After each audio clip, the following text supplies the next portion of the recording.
He used to be an untouchable icon in the American legal world. Thomas Girardi, the name that once made corporate giants tremble, is now standing trial. For over half a century, he was the heart and soul of the law firm Girardi Keese in Los Angeles. They called him the hero of the little guy, winning one David and Goliath battle after another.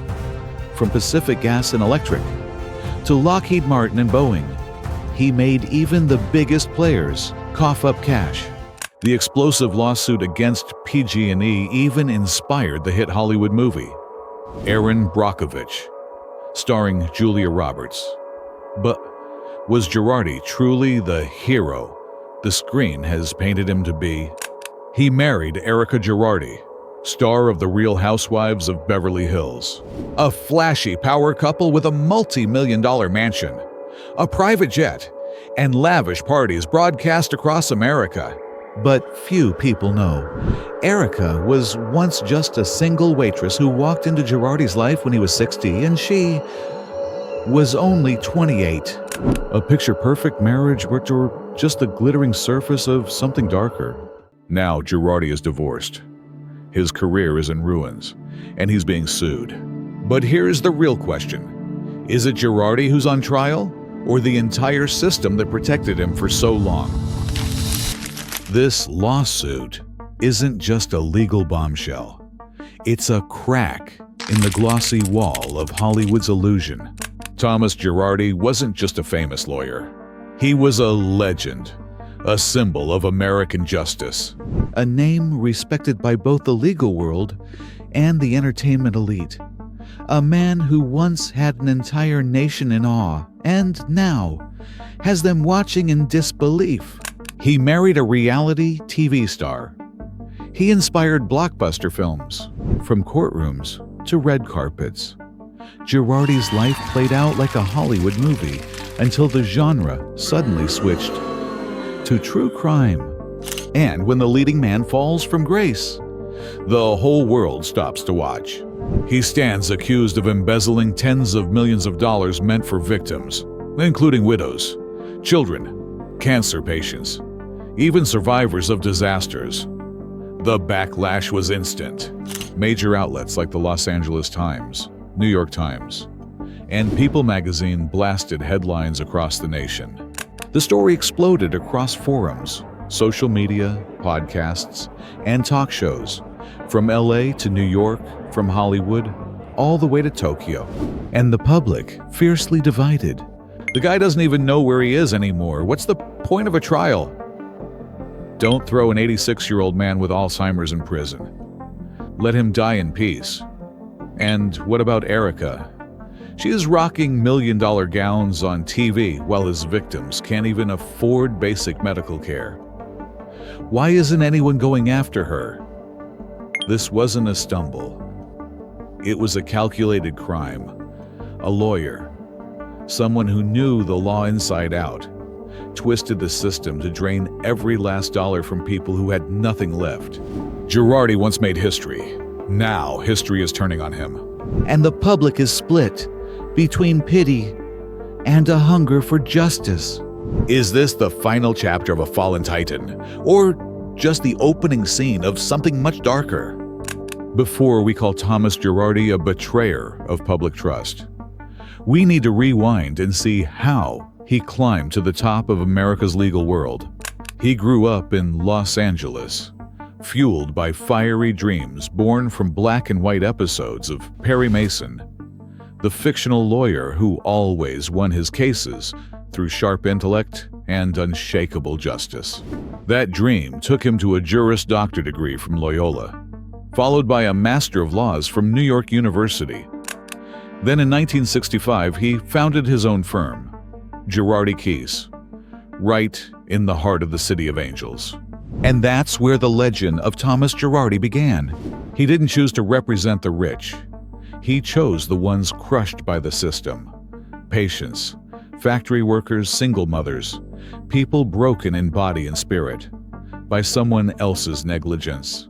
As early as the 1970s, he made headlines by winning a $1.4 million medical malpractice verdict the largest in California at the time, a rising star, and nothing could stop him.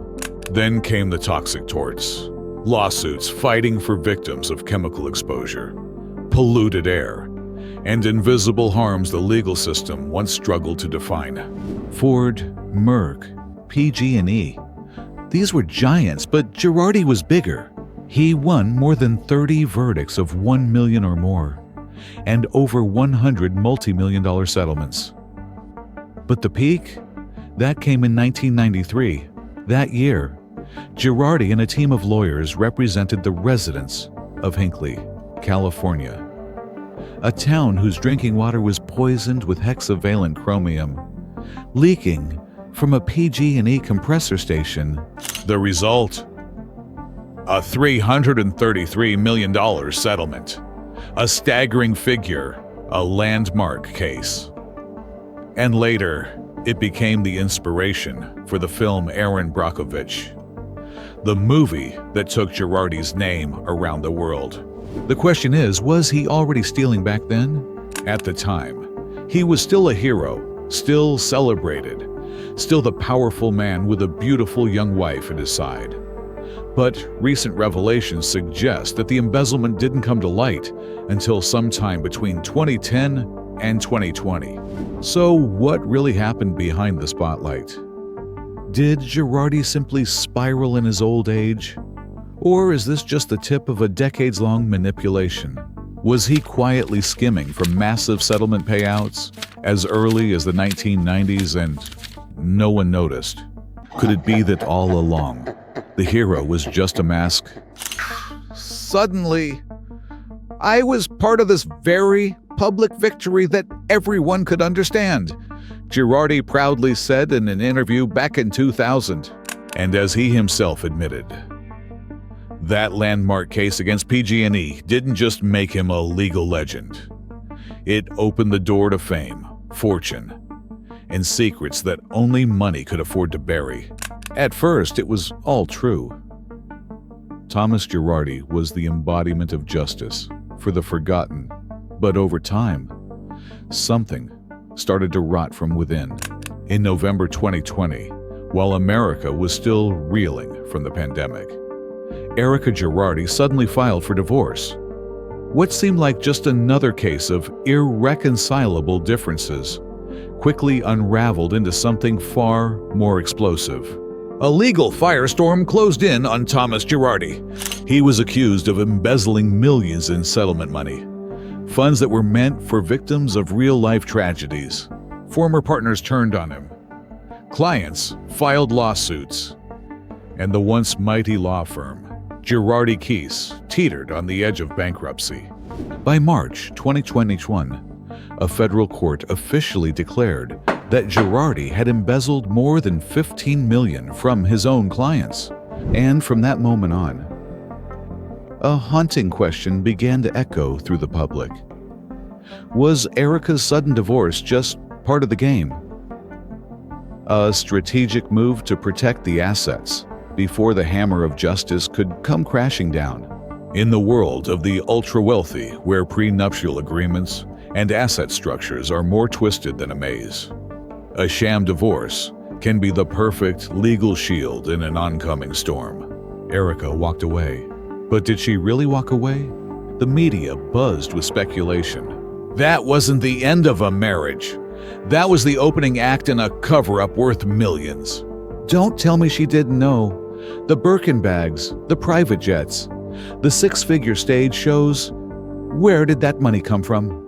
And then, as if throwing gasoline on an already raging fire, the Lion Air Flight 610 case blew everything wide open.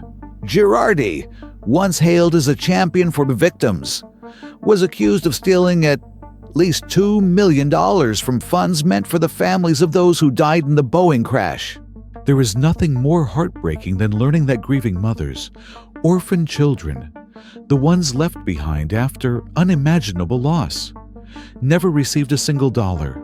Instead, the money went to mansions, private planes, and the glamorous pop career of his reality TV wife. The justice Girardi once claimed to represent is now nothing more than a tattered mask, hiding a web of deceit, dressed up in the glitter of Hollywood.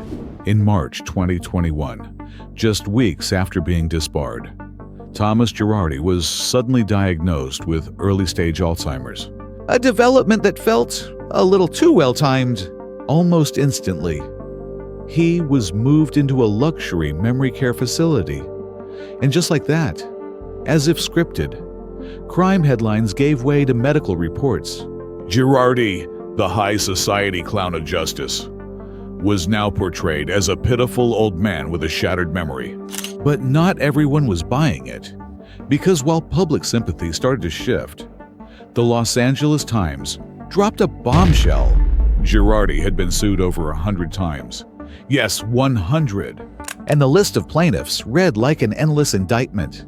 Single mothers, grieving families, burn victims, cancer patients, even women from a $17 million hormone therapy lawsuit. People began asking, was this really Alzheimer's? Or just a mask carefully crafted by the same mind that once dazzled juries in court? Some doctors questioned the diagnosis. Forensic psychologists were divided, but real or not, Girardi turned age and illness into a shield. He didn't just manipulate the law, he manipulated mercy itself. But the most terrifying part wasn't the number of lawsuits, wasn't the amount of money. It was how Girardi did it. Once a master litigator, he used his own courtroom skills to stage elaborate financial frauds. He comforted clients, calmed them with legal jargon. Your file isn't complete. We're waiting on court approval. We need further certification from the financial board.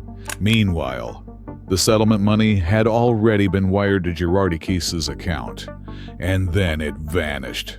No one knew where it went, but people noticed Erica's new diamonds and the mansion, now with a few extra floors. Attorney Bill Asaley, who's followed the case from the start, said it best. The man who called himself a champion of justice was a thief in a lawyer's robe. He preyed on the trust of people at the most vulnerable moment of their lives. And now, Girardi, 86 years old, living in a memory care facility since October 2022. His legal guardian, his own brother, Robert, a dentist, a former legal genius who once ran a courtroom empire, now can't even sign a prescription form.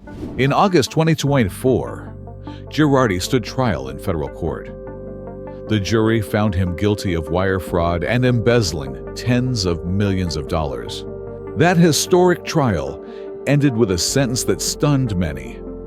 87 months in prison, a punishment that stretches into his 93rd birthday if he lives that long.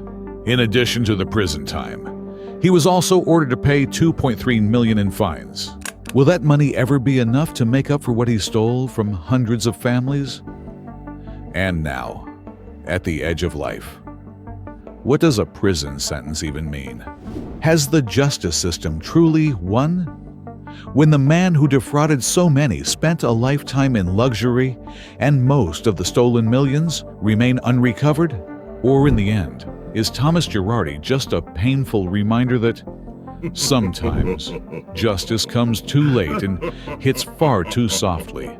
Thomas Girardi wasn't alone. Behind him stood a legal empire, rotting from the inside out. Girardi Keese, once a legal powerhouse in Los Angeles, is now just a bankrupt name, drowning in debt and disgrace. Nearly $500 million in debt by 2022. But that number isn't just financial. It's the stolen dreams of cancer patients, accident victims, widows and orphans, all sacrificed for a few golden years of luxury for a chosen few. And don't forget the partners. Multiple Girardi Keese attorneys were indicted, disbarred, or exposed as key players in a web of lies. In that world, justice was just a cloak to hide greed. Girardi once said, "I used to have $50 to $80 million in cash. That's all gone now. I used to have $50 million in stocks. That's gone too. But that's the version he wants us to believe. The man who once terrified corporations, dined with the ultra-wealthy, now claims he's penniless. Really? But the biggest shock isn't about the money. It's this: he was investigated over 200 times for ethical violations and never suspended, never disbarred. So who's to blame? Part of it lies with the American Bar Association itself. The very body meant to be the first line of defense for justice. Later, it was uncovered Girardi Keese had been bribing officials, buying silence, delaying discipline, and burying the truth. A system compromised, a so-called courtroom legend revealed, as a sophisticated fraud machine. And when it all came crashing down, all that was left were victims who'd run out of tears. Is this the crime of one man, or the result of a system that quietly protected him all along? No one denies it. Thomas Girardi was once a hero. He gave a voice to the powerless, brought corporations to their knees, and made America proud that justice still existed. But the very man hailed as a saint was secretly bleeding his own clients dry. He lived nearly his entire life under the glow of luxury. Multi-million-dollar mansions, private jets, vintage wine, and Hollywood starlets. By the time justice came knocking, Girardi was an 86-year-old man with Alzheimer's. A punishment far too late to mean anything. The verdict was delivered, but the orphans of the Lion Air tragedy are still waiting. The widows, still without the money they need to rebuild. And Erica, still performing, still smiling, still wearing red Louboutins. Did she really not know the dirty money funding her life? Or did she just not want to know? Girardi was accused over 200 times, yet the legal system let him keep practicing. No one can swim for decades without an ocean of silence around them. And then came the same playbook the ultra-rich always use. Divorce to protect the assets, fake illness to dodge the sentence. Girardi used both, and he won't be the first or the last. The Girardi case may be closed, but the bigger questions remain. Is justice really for everyone? Or just a tailored suit, stitched perfectly for the rich? Thomas Girardi, a towering figure in American law. He once represented hundreds of the powerless, winning hundreds of millions in compensation. He brought corporate giants to their knees. He was a symbol of justice. Girardi had it all. Money, fame, a beautiful wife, multi-million-dollar mansions, private jets. He could have retired in glory and lived on as a legend. But he didn't stop. He wanted more. And it was greed that destroyed everything. Tens of millions of dollars. Traded for total collapse, prison, bankruptcy, disgrace, isolation in a memory care facility. Today, the man once hailed as a warrior for justice is now a frail old man with a fading memory, an 87-month sentence, and a stain that can never be erased. Girardi won every battle outside the courtroom, but in the end, he lost the fight against himself. And perhaps that is the bitterest sentence of all. This isn't just storytelling, it's a warning. Because one day, you might need a lawyer. And if you're not paying attention, you might end up the victim. Like and subscribe to stay updated on our ongoing case files. Don't wait around for the system to fix the cracks. Arm yourself with knowledge and stay alert.